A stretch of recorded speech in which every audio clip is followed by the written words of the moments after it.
If everybody is ready, Are you ready? are you going to call? I'm already ready. Y'all, you want me to do it now? I'll do it. Okay, I'm going to come out and see if I can find what is the ultimate solution. Here he is.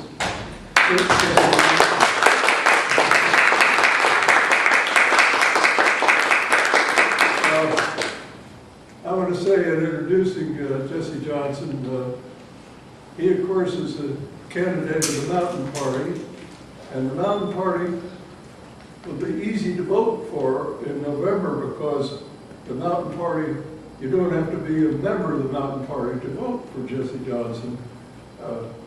He'll be on the ballot just like everybody else. But even more important, here is a person whose record is so strong against mountaintop removal, but also he doesn't have a handicap. I have two handicaps. Number one, I'm not a native West Virginian. I was born up in New York State. Jesse Johnson is a native West Virginian. He was born in West Virginia. But even more important, Jesse, tell him your age. I'm 51. He's 51 years old. Compare that with a 95-year-old, and you'll see why you're going to have a huge outpouring of support for Jesse Johnson.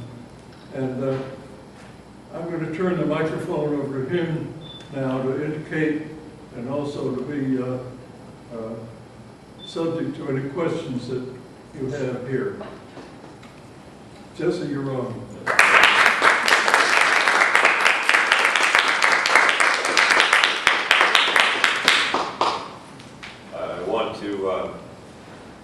I want to thank Dr. Major, Secretary, Congressman Ken Hechler, and your friend, and my friend, and to all of us, he's Ken, and Ken can do.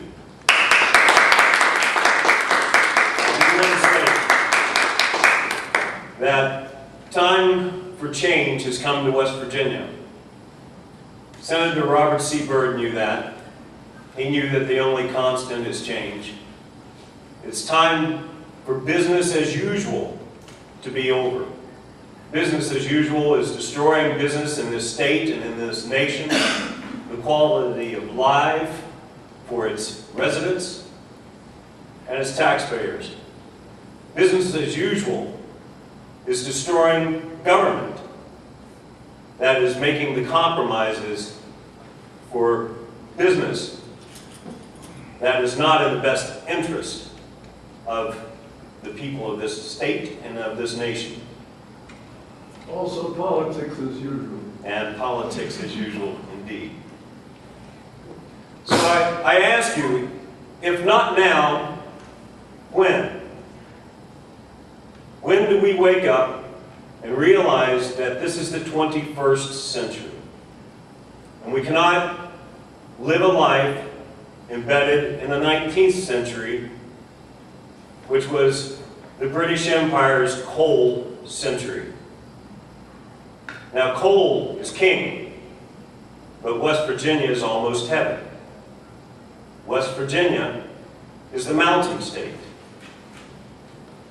And let's keep it that way. So the first thing that I want to say is that from the fighting 32nd District of Northern Kanawha County, which is where I come from, to the southern coal fields of West Virginia, and you miners know what that means, to the eastern panhandle, to the northern panhandle, we are about to wage the greatest ground war of a movement of change for the future of this state and of this nation. And it's made up of the forces of you, the people of West Virginia. Time of change has come. Robert C. Byrd knew that. a Democratic icon knew that and knows that, and that's why we're here.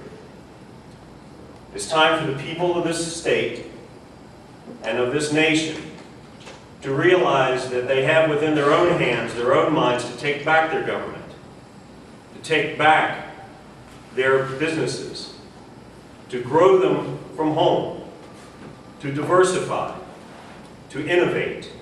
That's what made this country great. We have the ability.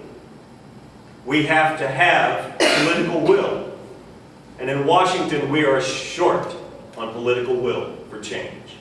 In the state of West Virginia, we are very short on political will for change.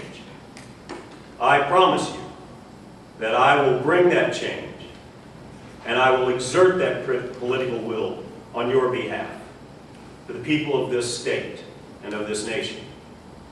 Now, some people think that because I'm against mountaintop removal, and most of those people own coal companies or represent them, that I'm against coal.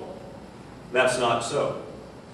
I believe that tomorrow we could end mountaintop removal. And when we do, there will be more people put to work mining coal than what we have today. That's not against coal. And I have a new coal economy, a plan for a new coal economy.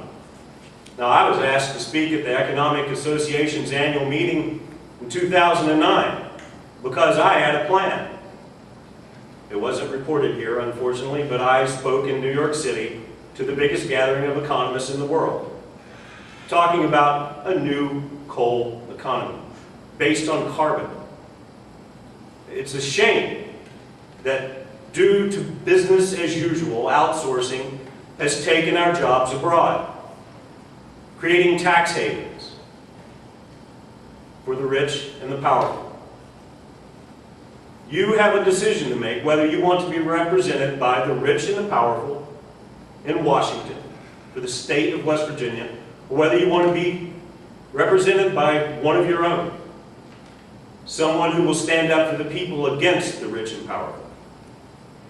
You have a golden opportunity for growth, for change, for advancement, and I will take it to them with vigor. So, a new coal economy would be based on carbon, creating manufacturing jobs here, birthed right here in the state of West Virginia, to rebuild manufacturing for this state and for this nation, creating a new middle class. Steel has left, it's gone to China, and it's not coming back. But carbon foams and carbon fibers and carbon composites, this is the change that we want to see and the change that we can be. It's simply up to us. Are you sick enough yet? Are you sick enough yet of watching your politicians sell out your values, your businesses, your economy to support their own? Are you sick enough yet of Wall Street selling you out and then they get bailed out? Are you sick enough yet of corporate welfare that creates